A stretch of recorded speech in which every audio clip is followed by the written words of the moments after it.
बिहार में मल्लाहों की आबादी 2.60% है और इस जाति के वोट बैंक पर मुकेश सहनी का दावा होता है कि इस जाति के नेता हम हैं, हम जहां रहेंगे यह जाति वही उसी को वोट करेगी। लेकिन उन दावों की पोल तब खुल गई जब मुकेश सहनी इस जाति का वोट आरजेडी यानी इंडिया गठबंधन के उम्मीदवार में ट्रांसफर नहीं करा पाए। नमस्कार, द इंडिया टॉप देख रहे हैं, मैं हूँ आपके साथ बिरजू सिंह।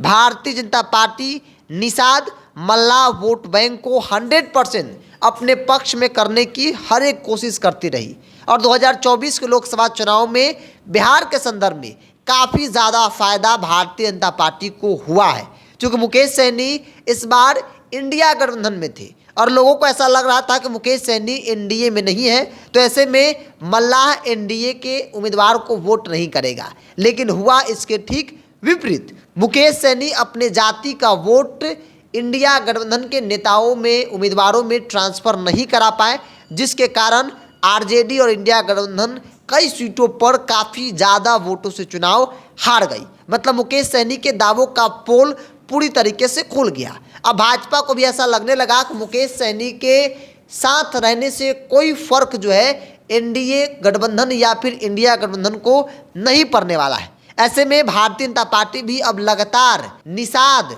मल्लाह जाति के नेताओं को आगे बढ़ा रही है और इसका सबसे ताज़ा उदाहरण राजभूषण चौधरी है। राजभूषण चौधरी पहली बार मुजफ्फरपुर, जिसे मल्लाहों की सीट कही जाती है, उस सीट से भारतीय जनता पार्टी के टिकट पर चुनाव लड़े, एनडीए के प्रत्याशी के तौर पर चुनाव लड़े। उनके सामने कौन थे? वहां के सिटिंग सांसद जो भाजपा ने टिकट नहीं दिया तो कांग्रेस से जाकर चुनाव लड़ गए अजय निषाद। लेकिन वहां के मल्लाहों ने, वहां के निषादों ने अजय निषाद को, मुकेश सहनी को, इंडिया गठबंधन को सीधे तौर पर नकार दिया और राजभूषण चौधरी को चुनाव में जीत हासिल हुई, जिसके बाद नरेंद्र मोदी ने भी अपने कैबिनेट में जगह दे दी है। तो ये इसका सबसे ताज़ा उदाहरण है कि नरेंद्र मोदी और भारतीय जनता पार्टी को भी ऐसा लगने लगा कि मुकेश सहनी के इधर या उधर रहने से कोई फर्क नहीं पड़ने वाला है। मुकेश सहनी इस बार इंडिया गठबंधन के साथ थे, आरजेडी के साथ खूब कैंपेन कर रहे थे, लेकिन सिर्फ और सिर्फ वो माहौल तक सीमित रहा, वो सोशल मीडिया और हेलीकॉप्टर तक सीमित रहे।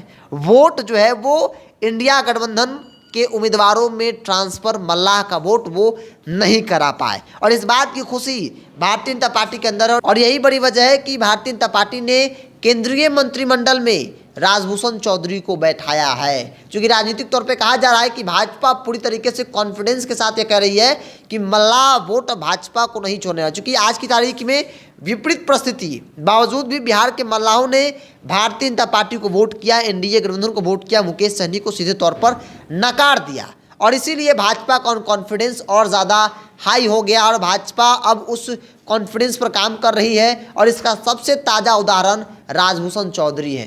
राजभूषण चौधरी पहली बार चुनाव लड़े, कुछ दिन पहले भाजपा ज्वाइन किए थे, पहले मुकेश सहनी की पार्टी में थे और उन्हें भाजपा ने मुजफ्फरपुर, जो मल्लाहों की सीट कही जाती है, उस सीट से मैदान में उतारा और भारी अच्छे वोटों से राजभूषण चौधरी चुनाव जीत जाते हैं और न सिर्फ चुनाव जीतते हैं बल्कि राजभूषण चौधरी को नरेंद्र मोदी अपनी कैबिनेट में जगह देते हैं ताकि अगली बार जो थोड़ा बहुत मल्लाह इधर उधर गया है वो भी भाजपा एनडीए के पक्ष में आ जाए। क्योंकि भारतीय जनता पार्टी एक के बाद एक मल्लाह निषाद नेताओं को आगे बढ़ा रही है। हरीश सहनी विधान परिषद में नेता प्रतिपक्ष बनाए गए थे, मंत्री आज की तारीख में। हरीश सहनी को कोई नहीं जानता था, लेकिन भाजपा ने उन्हें जो है वो आगे लाया, विधान परिषद में नेता प्रतिपक्ष बनाया, भाजपा ने उन्हें बिहार में मंत्री बनाया। तो ये उदाहरण है और इसी के आधार पर कहा जा रहा है कि भाजपा अब पूरी तरीके से जो all over Nishad vote bank है उस पर मजबूती से काम कर रही है और इस बार के चुनावी परिणाम के बाद जो है भाजपा का कॉन्फिडेंस और ज़्यादा हाई हुआ है। क्योंकि मुकेश सहनी कोई फैक्टर नहीं है ऐसा माना जा रहा है। मतलब मुकेश सहनी को लेकर जो चर्चा थी कि भारी नुकसान हो सकता है, उन चर्चाओं पर अब पूरी तरीके से विराम लग चुका है। बहरहाल आपकी क्या राय है, आप अपनी राय को कमेंट्स बॉक्स में रखिए। अगर आप अपने चैनल को यूट्यूब पर देख रहे हैं तो सब्सक्राइब कर लीजिए, फेसबुक पर देख रहे हैं तो पेज को लाइक और फॉलो कर लीजिए।